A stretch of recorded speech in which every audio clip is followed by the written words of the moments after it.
Come in. Hello, Professor Darla. Kyle, please, have a seat. So why have you visited me on this day? Well, I just wanted some help. Oh? It's that I've been writing papers for my English class, and my teacher hasn't been the most receptive of them. And why do you think that would be? Well, that's why I came to you. My papers have been about articles, and I guess I'm not really getting them. I mean, I read them, I report on them, but I can't find much to say about it. What more can I say than this is what the article says? I see your problem. You don't know how to read them, do you? What do you mean? I know how to read. No. I mean you don't know how to comprehend it. You aren't absorbing the information like you should be. If you can't find much to talk about in the paper, then you're not doing it right. But how do I do it right? Well, I can show you if you'd like. Only for $100. What? What, you expected this to be free? I have to make a living somehow. Doesn't school pay you for this? Yeah, try living off a teacher's wage and see how that goes, kid. Well, I don't have that kind of money, but maybe I have something else I can give you? Oh? And what do you think you can give me that makes this worth my time? I have a blue eyes white dragon. Session starts tomorrow! Welcome, good sirs and ma'ams! This will be a lesson on how to comprehend a scrap of paper.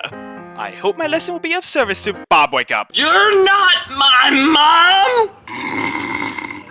I didn't expect to see other students. Well, unlike you, they actually had money. Wait, you all paid the fee?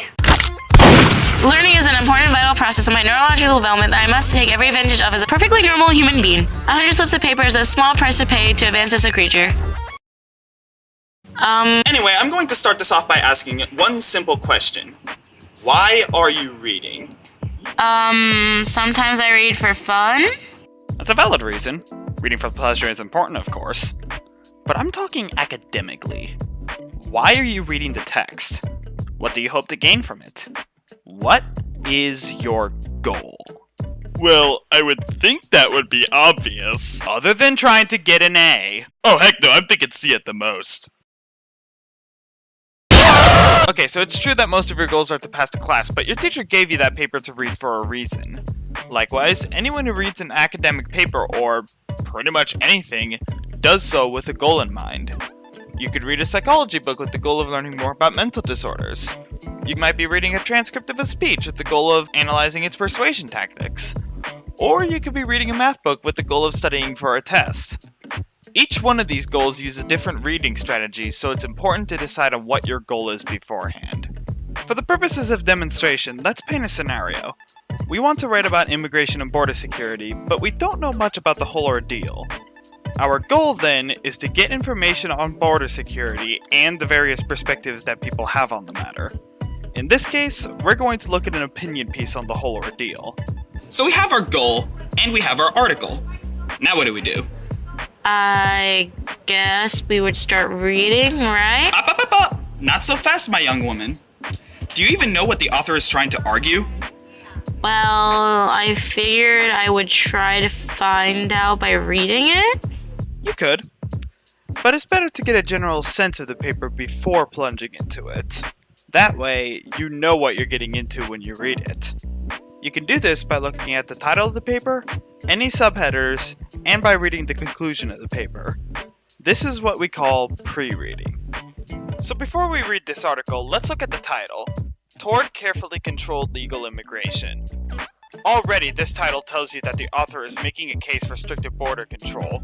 There aren't any subheaders on this article, but the last paragraph, out of the conclusion, gives us more context for this author's argument. She wants Congress to heed the president's call and to give us a system that doesn't roll dice, but actually takes steps to keep us safe and puts the interests of Americans first.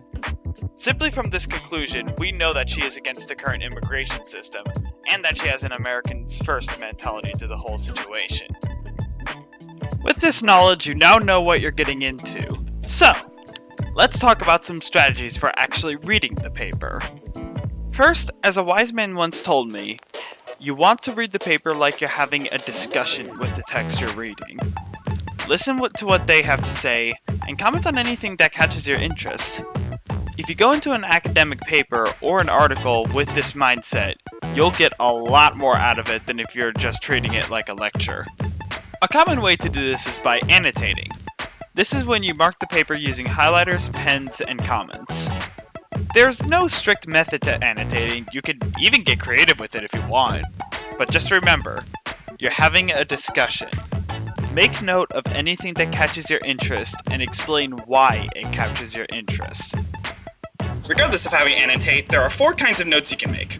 Sam, can you tell me There are 4 main kinds of notes: comprehension, evaluative, rhetorical, and extended. Comprehension is about paying attention to what the author is saying. Evaluative is about giving your opinion on what the author is saying. Rhetorical is analyzing the author's choices and their effects. Extended is about going beyond the text. Examples of what these include— Whoa. I never said you could hog the rest of the lesson, mate. My apologies.